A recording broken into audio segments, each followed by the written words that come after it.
ఆలోచించండి, కుటుంబంలో ఇద్దరు ముగ్గురు ఉంటేనే ఆ ఇల్లు ప్రతిరోజు యుద్ధాలే కదా, ప్రతిరోజు పోరాటాలే. భార్య మీద భర్తకి యుద్ధం, భర్త మీద భార్యకి యుద్ధం, ఇంకా పిల్లల సంగతి అంటారా, ఇంకా ఇల్లు పీకి పందిరేస్తారు. నెమ్మది అనేది ఉండదు. కుటుంబంలో ఇద్దరు ముగ్గురు లేదా నలుగురు ఉంటేనే నెమ్మది లేనటువంటి పరిస్థితి. కానీ దేశంలో ఎంతమంది ప్రజలు ఉంటారు ఆలోచించండి. దేశం అన్నాక ఎంతమంది ప్రజలు ఉంటారు? దేశం అన్నాక కొన్ని లక్షల మంది ప్రజలు ఉంటారు.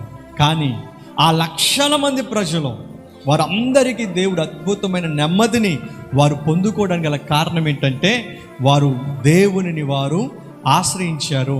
ఈ రోజున ఆయనను మనం ఆశ్రయిస్తున్నాము కాబట్టి మనం ఎప్పుడూ కూడా నెమ్మదిగానే మనము ఉంటాం. మన హృదయంలో ఎప్పుడు కలవర మన హృదయంలో ఎప్పుడు బాధ దుఃఖం ఏమీ లేకుండా నెమ్మదిని దేవుడు